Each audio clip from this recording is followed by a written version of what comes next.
Bismillahirrahmanirrahim. Assalamualaikum warahmatullahi wabarakatuh. Alhamdulillahi rabbil alamin. Wassalatu wassalamu ala asyrafil anbiya'i wal mursalin wa ala alihi wa sahbihi ajma'in, amma ba'd. Jamaah subuh yang dimuliakan oleh Allah Subhanahu wa taala, bahwa alhamdulillahi rabbil alamin kalimat yang wajib kita ucapkan, tanda puji syukur kepada Allah Subhanahu wa taala karena hidayahnya, inayahnya, wikayahnya, serta kesehatan yang dipinjamkan Allah Subhanahu wa taala kepada kita, yang merupakan satu kenikmatan yang wajib kita syukuri.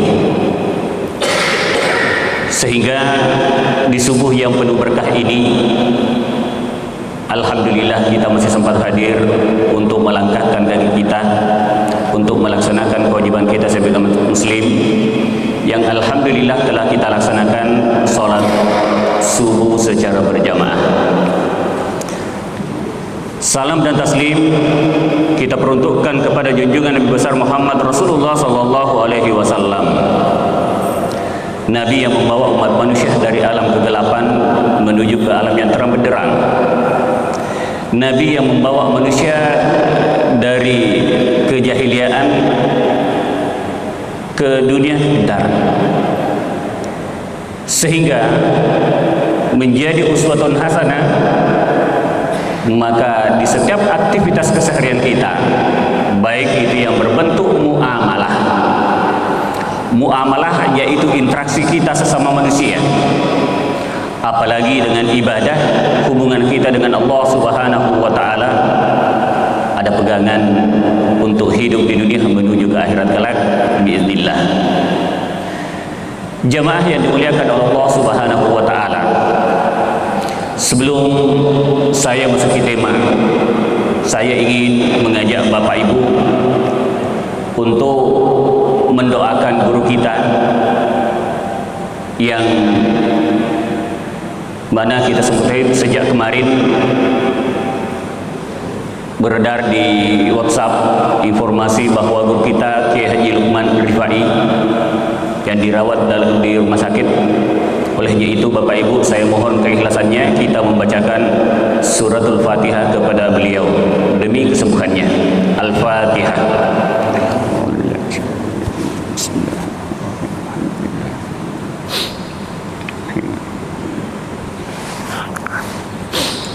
Amin. Baik. Jemaah yang dimuliakan Allah Subhanahu wa taala, bahwa pada kesempatan ini saya mengangkat tema tentang kaidah istihsan dalam perspektif hukum atau fikih Islam. Apa yang dimaksud dengan istihsan? Istihsan merupakan salah satu kaidah dalam kaidah ilmu usulul fikih. Sering saya katakan bahwa kalau berbicara tentang fikih Islam, kalau berbicara tentang fikih,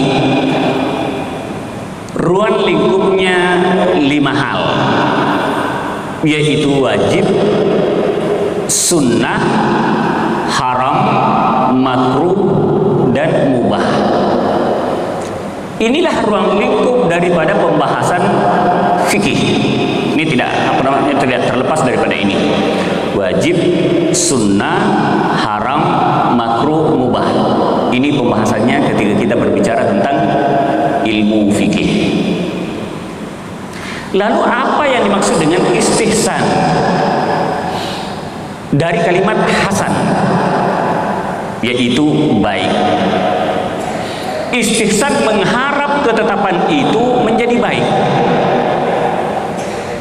Contoh misalnya, ini dari contoh misalnya ketika kita mengatakan istighfar. Asal katanya adalah ghafara, ampunan. Istighfar memohon atau meminta ampunan. Saqa, hujan atau minum. Istisqa, salat untuk minta turun hujan. Nah, istihsan mengharapkan sesuatu ketika menetapkan hukum itu dianggap baik. Jadi sengaja saya Bapak Ibu lompat ke istihsan ini karena dalam kaidah usul fikih ada kaidah dalil-dalil al-muttafaqu alaihi dan ada al-mukhtalafu fi. Apa saja yang menjadi al-muttafaqu alaihi yang bisa dijadikan dalil dan tidak dijadikan perbedaan di antara para mujtahid? Al-Qur'an, al-hadis, ijma' kesepakatan para ulama, dan termasuk qiyas, yaitu menyamakan satu peristiwa yang tidak ada nasnya di dalam Al-Quran. Ini qiyas, menyamakan satu peristiwa yang tidak ada nasnya di dalam Al-Quran lalu menyamakan dengan apa yang ada di dalam Al-Quran. Ini yang dimaksud dengan qiyas. Contohnya, berbicara tentang narkoba misalnya, sabu-sabu misalnya, adakah nasnya di dalam Al-Quran? Tidak ada. Tidak ada nasnya di dalam Al-Quran.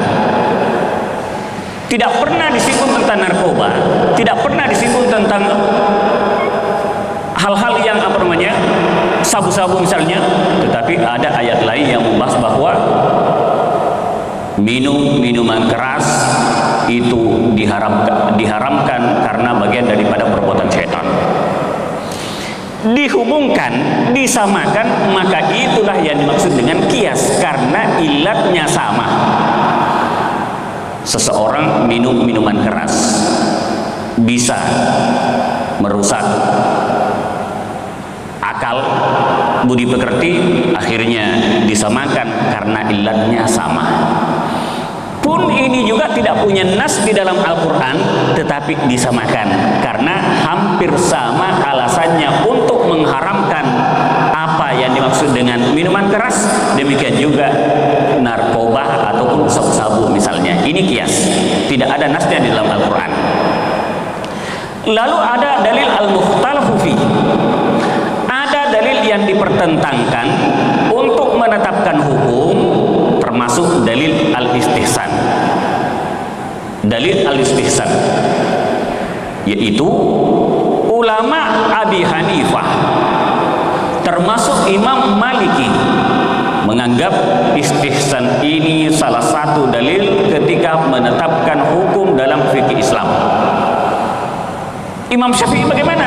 Imam Syafi'i termasuk menolak karena Imam Syafi'i menganggap bahwa rujukan untuk menetapkan hukum Al-Quran dan Al-Hadis.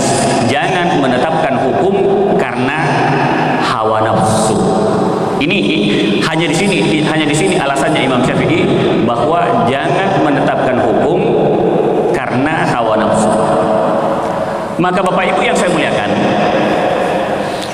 apa yang dimaksud dengan istihsan? Ada syai'u hasanan. Kembali ke yang pertama dulu, definisinya. Belum. Ya. Menyatakan dan meyakini baiknya sesuatu. Menyatakan atau meyakini baiknya sesuatu. Nanti kita akan bahas contoh-contohnya biar lebih mudah dipahami. Jadi terkadang sudah ada ketetapan, nah, tetapi ada hal yang dianggap itu baik dan diyakini bahwa ini adalah memberikan kemaslahatan, maka ini disebut dengan istihsan. Ini disebut dengan istihsan, bahwa meyakini hal itu baik. Slide kedua, yaitu berpindahnya atau menganggap hal itu baik, kalau Abdul Wahab Khalaf dalam kitabnya beliau mengatakan bahwa adulul mujtahid an qiyasin jaliyin muqtada qiyas khafiyun au an hukmin kulli ila hukmin istisnai. Berpindahnya seorang mujtahid dari ketentuan qiyas jali atau yang jelas kepada ketentuan qiyas yang khafi, kepada ketentuan yang sifatnya istisnai, pengecualian, karena menurut pandangan mujtahid adalah atau alasan yang lebih kuat yang menghendaki perpindahan tersebut. Jadi sudah ada ketetapan misalnya rukun dan syarat sesuatu, tapi karena ada kemaslahatan sehingga ulama atau mujtahid berpindah ke satu hal. Saya langsung saja ke contohnya. Contoh misalnya dalam penetapan mazhab Imam Abi Hanifah dikatakan yang pertama, hukum secara qiyas bahwa wanita yang sedang haid atau perempuan yang sedang haid dikiaskan kepada orang junub. Ini secara kias. Perempuan yang mengalami haid dikiaskan kepada perempuan yang atau orang yang mengalami junub. Bagaimana orang yang mengalami junub? Tidak boleh membaca Al-Quran, tidak boleh melaksanakan sholat, tidak boleh tawaf.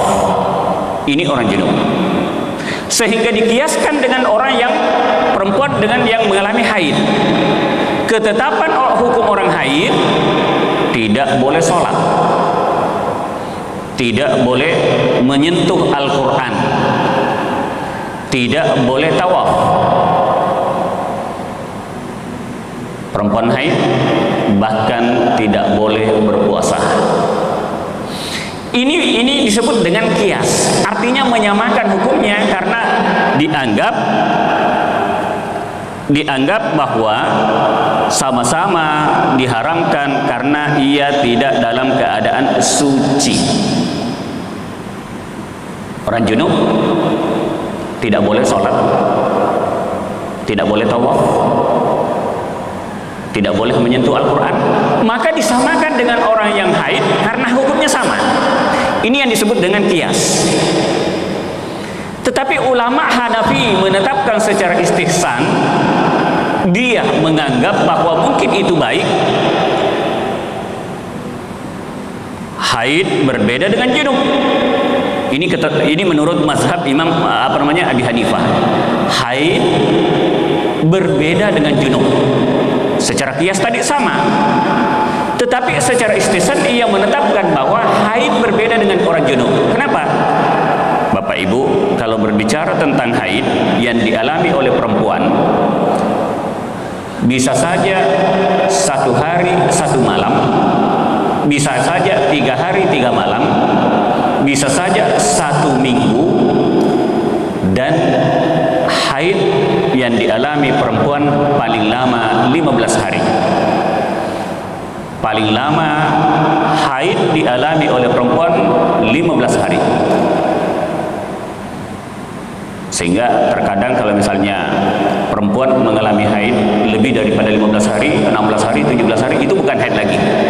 Itu dianggap istihadah, yaitu darah yang keluar dari milik perempuan, tapi itu dianggap sebagai perempuan itu suci. Istihadah. Jadi orang haid waktunya panjang, sampai 15 hari itu masih dikatakan haid. Tapi junub, orang yang mengalami junub, laki-kah, perempuankah, bisa saja sekejap. Mohon maaf, sudah melakukan hubungan suami istri misalnya, dalam masa 1 jam, bahkan tidak sampai 1 jam misalnya, ia mandi junub, dengan niat untuk mengangkat hadas besarnya, selesailah junub itu karena ia telah mandi. Maka mazhab Imam Abi Hanifah mengatakan berbeda. Haid bisa saja waktunya sampai 15 hari, sementara junub waktunya hanya sebentar, bisa saja setengah jam kalau misalnya ia agak lambat mandi junub. Maka mazhab Imam Abi Hanifah yang menganggap bahwa istihsan itu baik, yang tadinya kias antara haid dan junub sama, karena istihsan antara orang haid dan orang junub beda, maka dikatakan oleh Imam Abi Hanifah orang yang junub. Oleh karena itu wanita yang sedang haid dibolehkan membaca Al-Quran. Apabila tidak, maka yang mengalami haid yang panjang, maka waktu beribadahnya untuk membaca Al-Quran sedikit. Ini menurut mazhab Imam Abi Hanifah yang memperbolehkan istihsan. Lalu apa namanya? Ini ada dalil-dalilnya. Ini ada dalil-dalilnya tentang bolehnya istihsan. Lalu masih adakah contoh-contoh yang bisa kita bahas tentang istihsan? Contoh misalnya, seseorang mewakafkan tanah pertanian atau sawah. Nah, saya wakafkan sawah itu untukmu. Kira-kira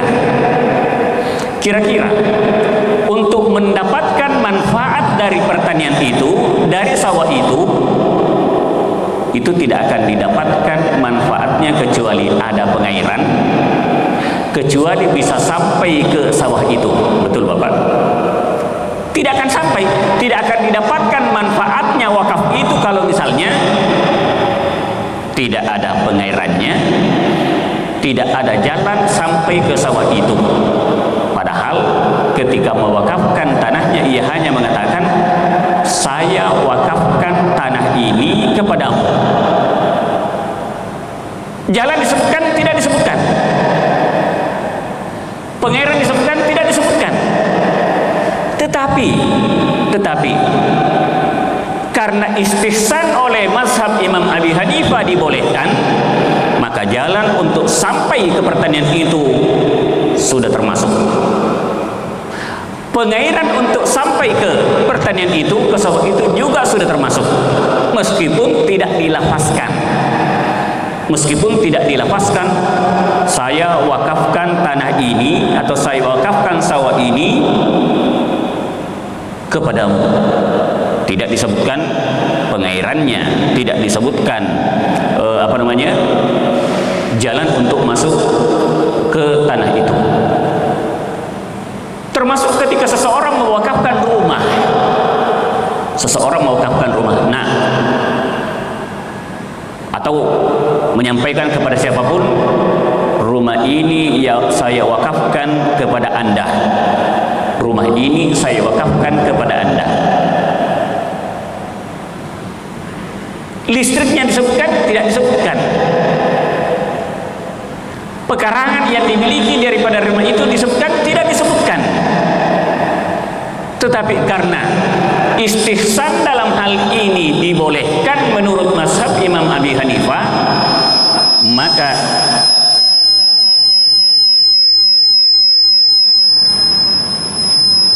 ini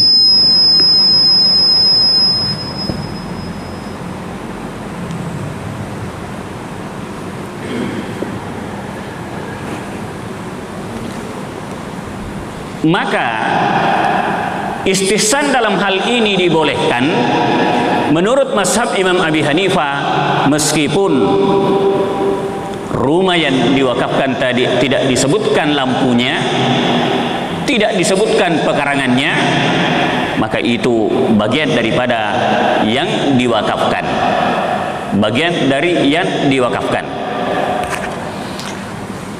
Jemaah yang dimuliakan oleh Allah Subhanahu wa taala, dasar hukumnya ada baik dari Al-Qur'an ataupun dari As-Sunnah. Termasuk dari Al-Quran ketika Allah Subhanahu wa ta'ala berfirman, alladzina yattabi'una al-qawla fayattabi'una ahsana.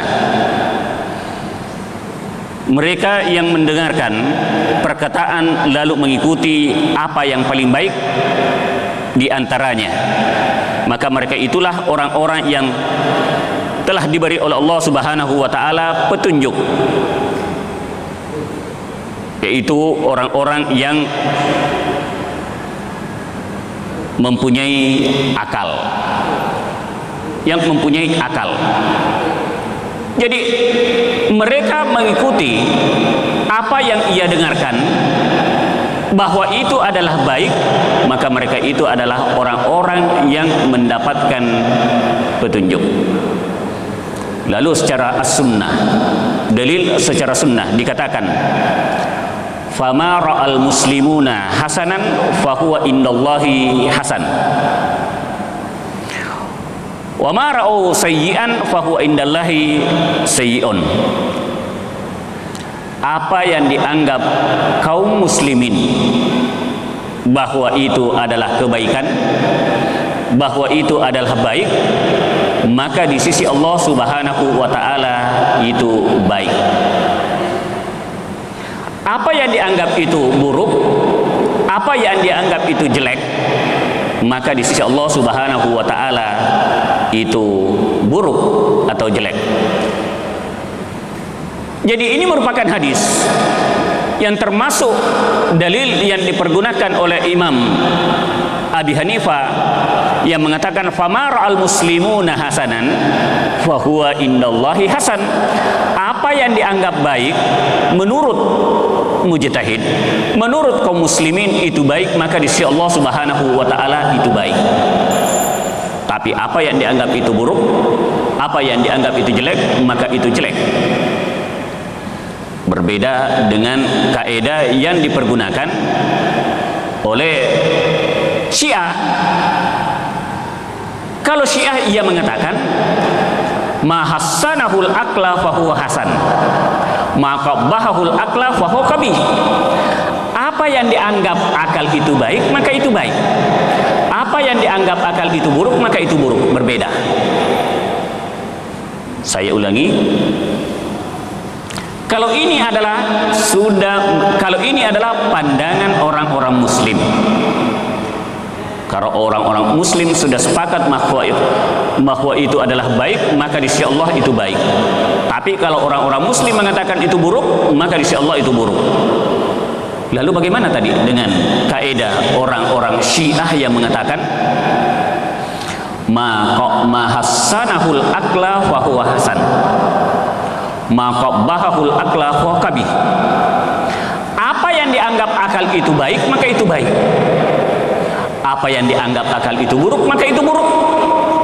Ini kaidah yang dipegang oleh orang-orang Syiah yang lebih mengedepankan yang namanya akal. Maka mereka mengatakan mahassanahul aqlah, apa yang dianggap akal itu baik, maka itu baik. Apa yang dianggap akal itu buruk, maka itu buruk. Kita kaum muslimin, kita ahlus sunnah wal jamaah tidak memegang kaidah ini. Kenapa? Karena semua manusia punya akal. Semua manusia punya akal. Laqad khalaqnal insana fi ahsani taqwim. Manusia diberi gelar fi ahsani taqwim, dalam bentuk yang begitu sempurna, dalam bentuk yang begitu indah, karena manusia dipersenjatai oleh Allah Subhanahu wa ta'ala karena akal. Manusia betul punya akal, tetapi tidak boleh memegang apa kaidah yang dipakai oleh Syiah mengatakan apa yang dianggap akal itu baik, maka itu baik. Tetapi kita pegang mar'al muslimun hasan fa huwa indallahi hasan. Karena sebagian kaidah mengatakan bahwa apa yang dilakukan oleh manusia secara akal itu baik, tetapi belum tentu baik menurut Al-Qur'an. Apa yang dilakukan oleh manusia pasti secara akal itu baik, tetapi secara Al-Quran belum tentu baik. Contoh,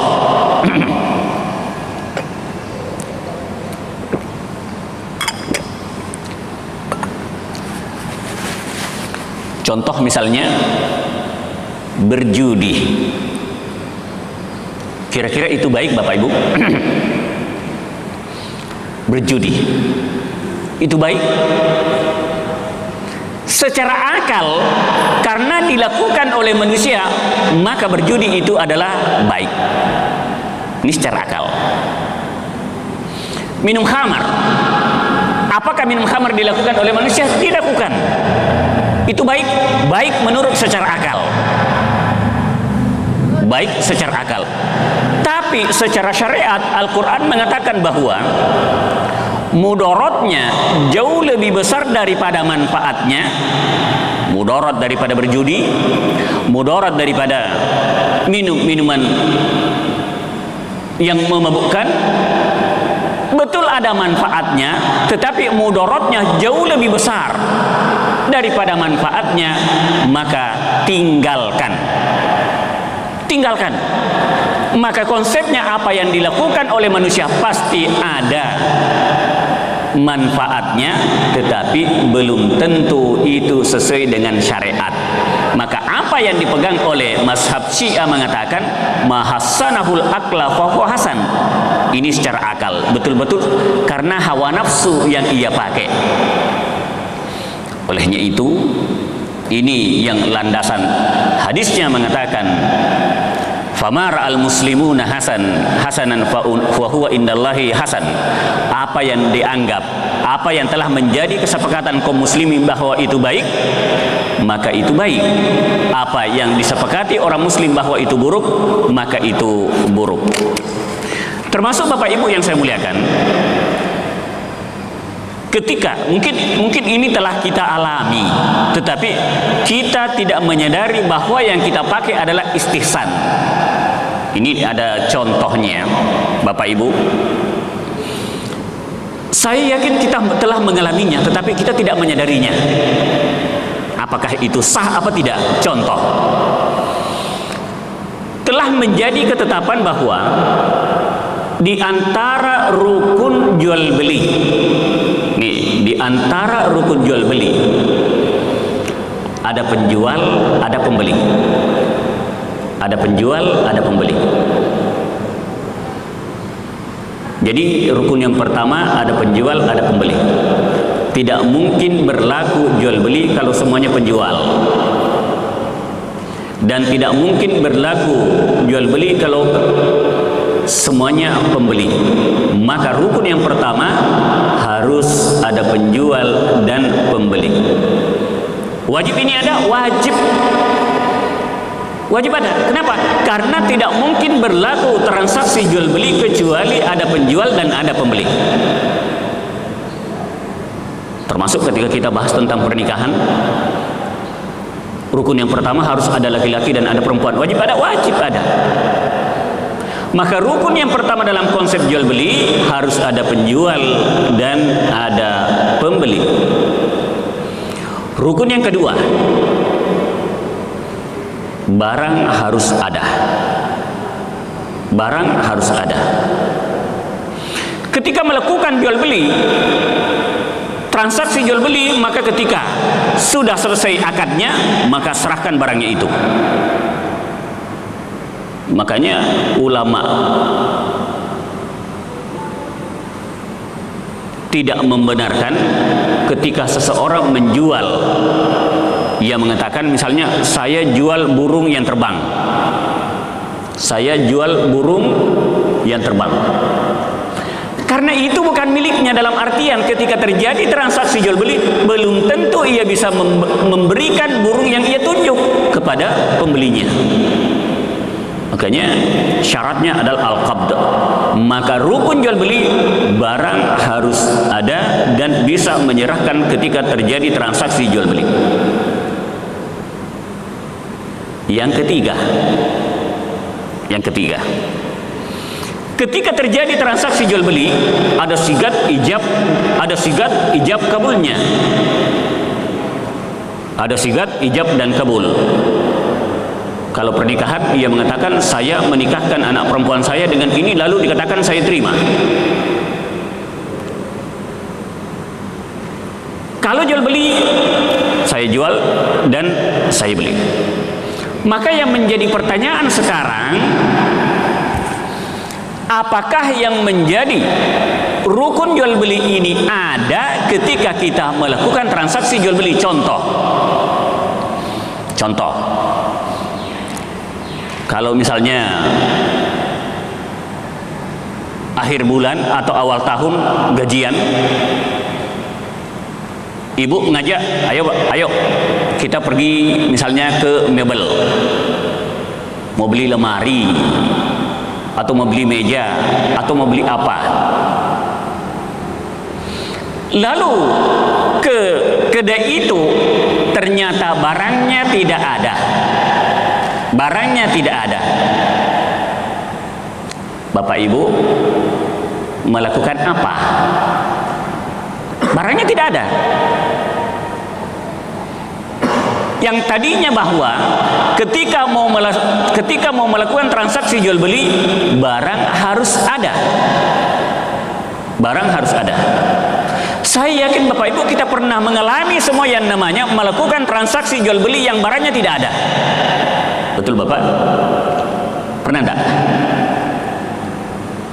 Pernah dialami ketika kita mau beli lemari, lemarinya belum ada, tapi kita sudah mau beli dan bayar, berarti sudah terjadi transaksi jual beli, barangnya belum ada. Bahkan ada yang mengatakan inden dulu, ya, inden dulu, pesan. Ini boleh secara istihsan, yang diajukan oleh mazhab Imam Abu Hanifah bahwa ada namanya jual beli salam. Betul ya Pak ya? Ada jual beli as-salam dan jual beli istisna'i.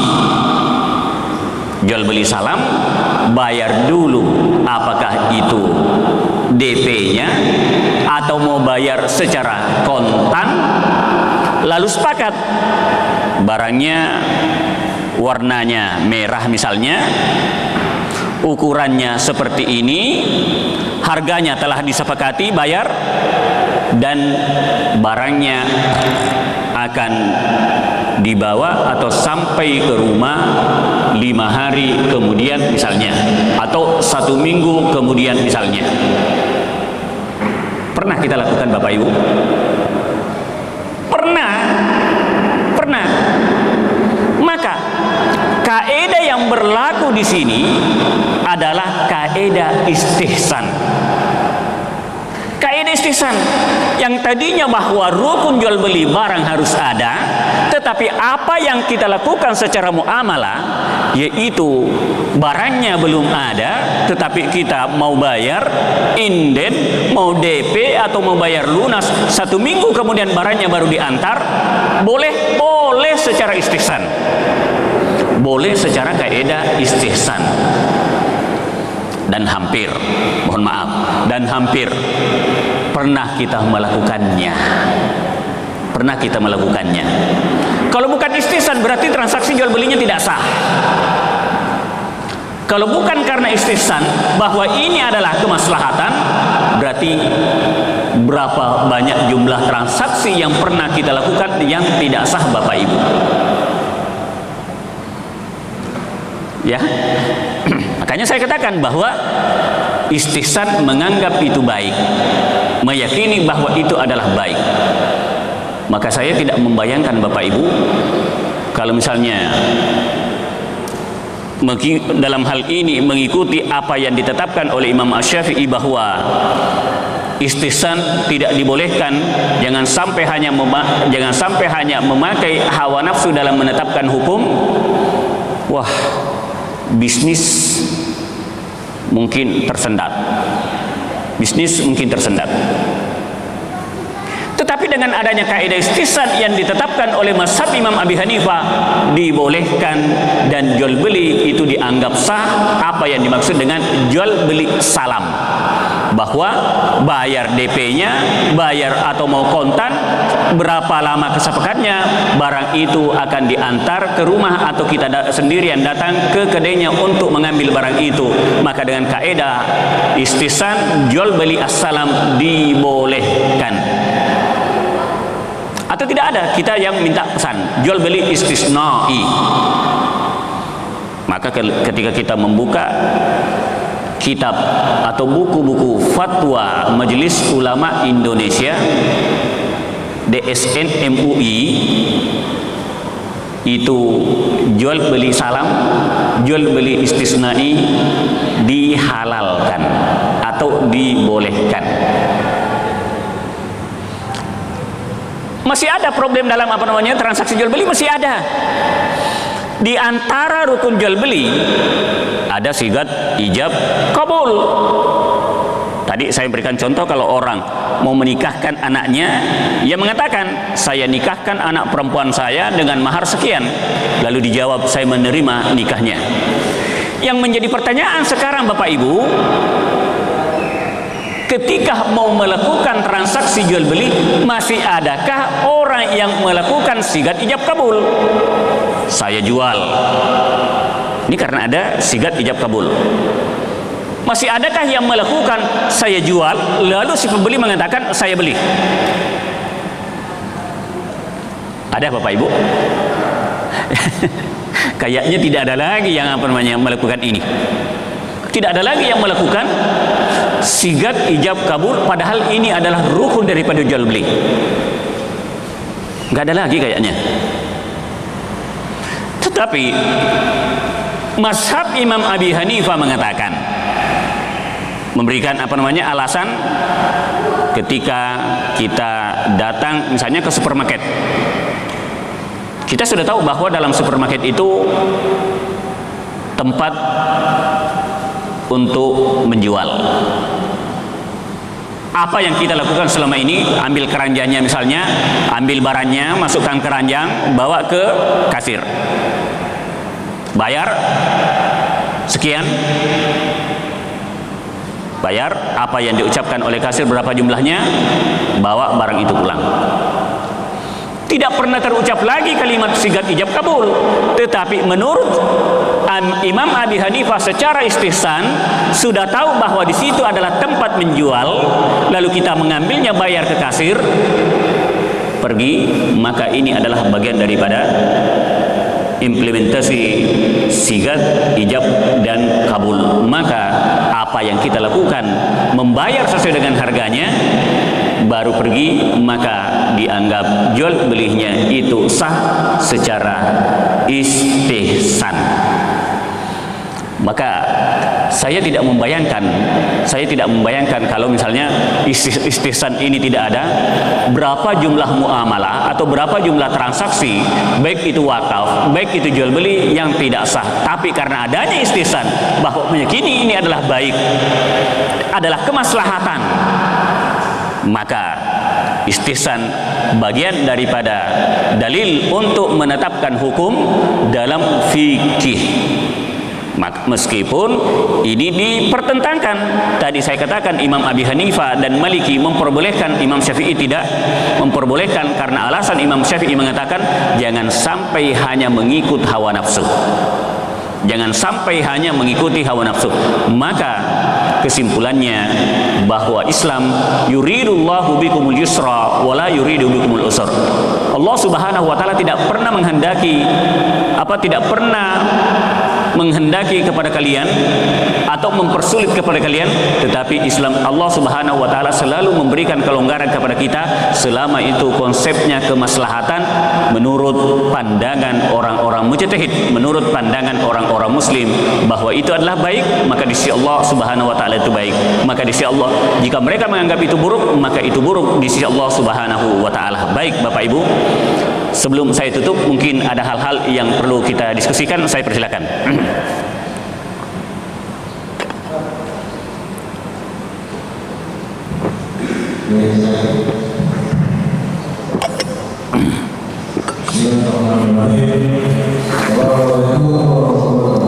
Waalaikumsalam.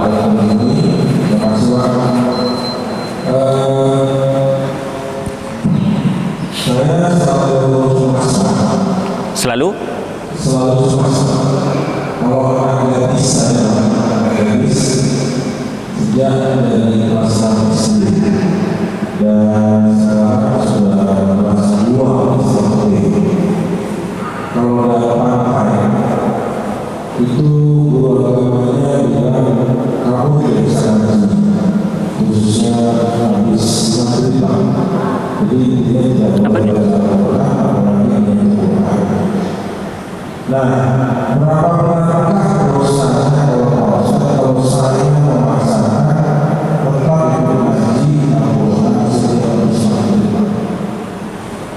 Terima kasih.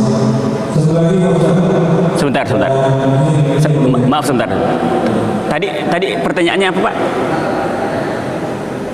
Oke, pertanyaannya anak saya sekarang perempuan ini.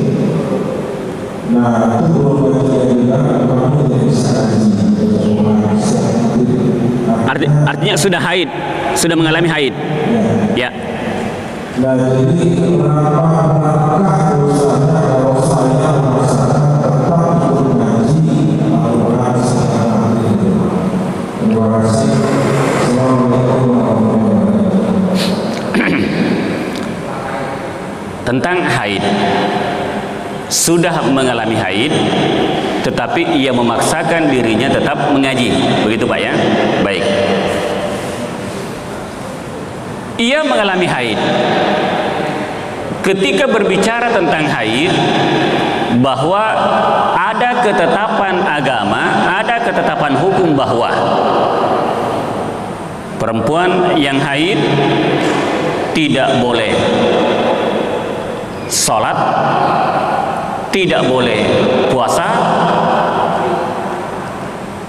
menyentuh Al-Quran, mengaji atau menyentuh Al-Quran juga tidak dibolehkan.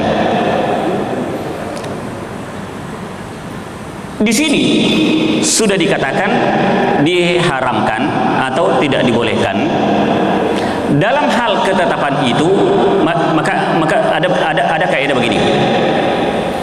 Menurut Muhammad Mutawalli Sya'rawi, bahwa terkadang kita salah dalam memahami apa yang dimaksud dengan waktu beribadah. Terkadang perempuan mengatakan waktu beribadahnya perempuan sedikit atau pendek. Kan ada seperti itu Pak ya. Waktu beribadahnya perempuan sedikit karena perempuan itu mengalami haid dan mengalami nifas misalnya. Muhammad Mutawalli Sya'rawi beliau mengatakan sebenarnya waktu beribadah antara laki-laki dan perempuan sama. Dalam keadaan normal seperti ini, kita ada batasan hukum, ini dibolehkan dan ini diharamkan. Contoh,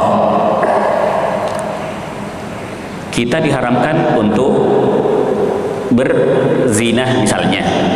Jangan melakukan, berarti kita dalam keadaan ibadah. Kita diharamkan untuk meminum minuman khamar. Jangan melakukan, berarti kita dalam keadaan meninggalkan apa yang dilarang. Maka dalam hal ini perempuan ketika dalam keadaan haid diharamkan untuk melaksanakan sholat, diharamkan untuk melaksanakan puasa. Berarti kalau ia berpuasa maka ia berdosa. Kenapa? Karena orang haid, orang nifas diharamkan baginya untuk berpuasa. Tapi jika ia memaksakan untuk melakukan, maka ia termasuk berdosa. Karena sudah ditetapkan bahwa orang haid diharamkan baginya untuk sholat, orang haid diharamkan baginya untuk puasa. Jika ia melakukan, maka ia berdosa, karena itu adalah bagian daripada batasan yang diharamkan baginya.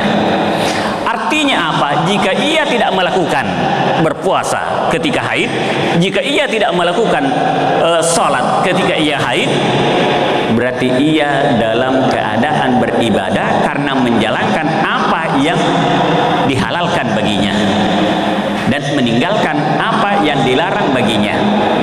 Maka Bapak, anak saya misalnya tadi haid, ia memaksakan untuk menghafal, jadi membaca Al-Quran, kan beda nih. Apakah mau menyentuh atau hanya dalam hatinya membaca? Kalau dalam hatinya membaca itu tidak apa-apa. Ya, kalau dalam hatinya itu tidak apa-apa. Hanya menurut mazhab Imam Asy-Syafi'i dilarang baginya untuk menyentuh Al-Quran. Tetapi ulama pun berbeda pendapat, Al-Quran mana yang dimaksud. Ada yang mengatakan Al-Quran yang 30 juz betul-betul utuh secara penuh Al-Quran. Sudah ada yang mengatakan bahwa Al-Quran terjemahan itu sudah tidak seperti apa yang dimaksud dengan Al-Quran terjemahan dengan Al-Quran yang utuh secara penuh. Tapi kalau mau lebih wara, lebih hati-hati, baca dalam hati itu tidak apa-apa. Baca dalam hati, murajaah sebagai bentuk doa, bentuk zikir, itu tidak apa-apa. Wallahu a'lam bishawab. Terima kasih. Jadi haram sentuh pakai pakai mushaf yang 30 juz itu untuk menyimpan lebih memuliakan Al-Quran, nggak apa-apa. Ada pelapis misalnya, nggak apa-apa. Dalam hal ini ulama pun beda pendapat. Ada yang mengatakan Al-Quran yang 30 juz, ada kalimat la yamassuhu illal mutahharun. Katanya Al-Quran yang dimaksud adalah Al-Quran yang ada di Lauhil Mahfuz. Ya. Nah, ada juga yang mengatakan bahwa Quran Yasin itu kan sudah terjemahan, bukan itu lagi yang dimaksud dengan Al-Quran. Wallahu a'lam bishawab. Terima kasih. Yang lain silakan. ya saya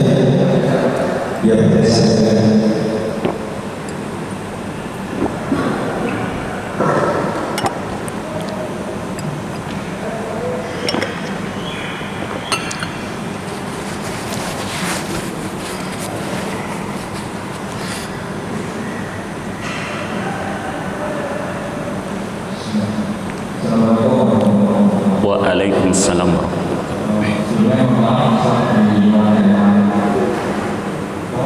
dijelaskan apa yang menyambung tadi silaturahmi.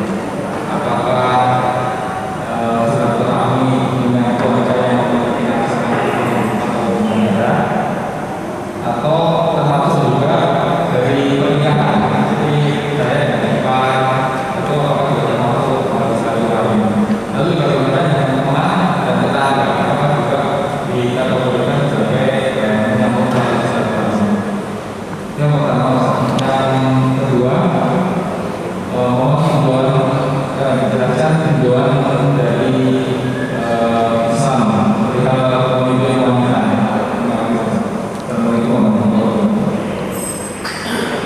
Tinjauan Islam ketika pemimpin wanita. Ya, baik. Yang pertama tentang silaturahmi.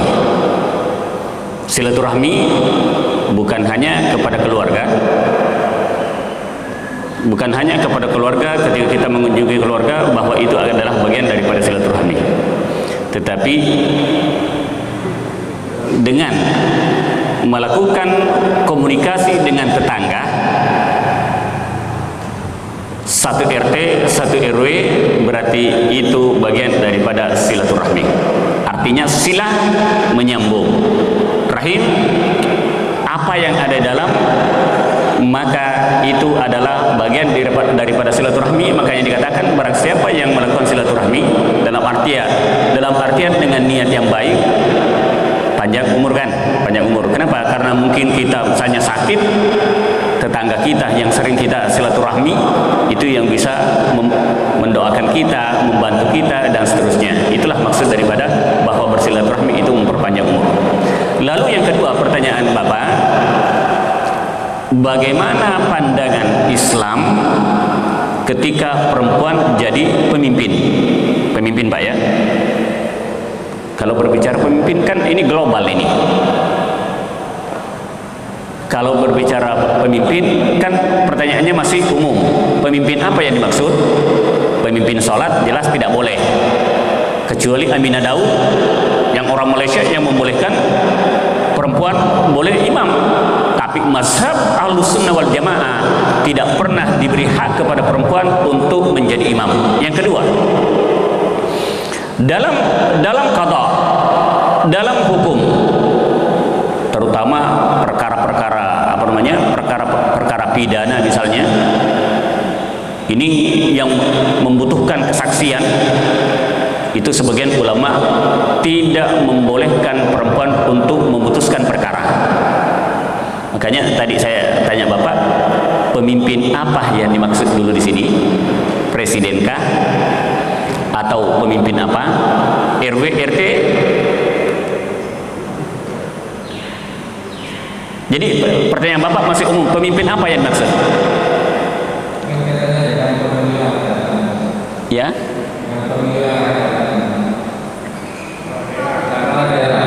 Oh, pilkada lah misalnya Pak ya, pilkada lah misalnya.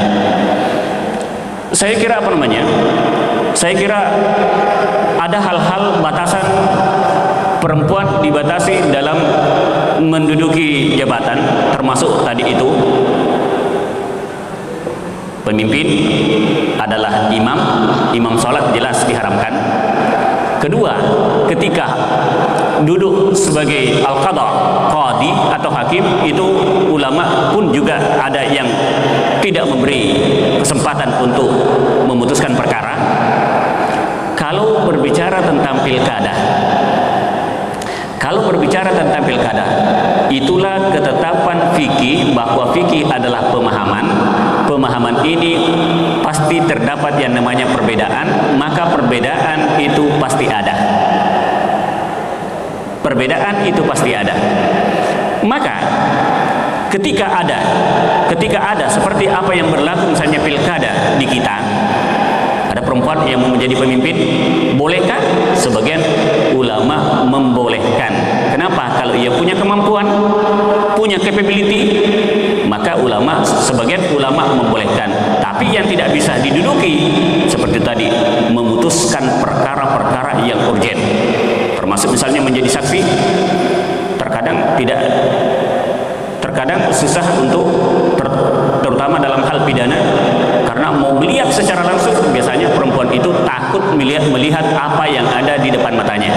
Makanya terkadang dalam hal perkara-perkara untuk diputuskan, sebagian ulama tidak memberi peluang kepada perempuan.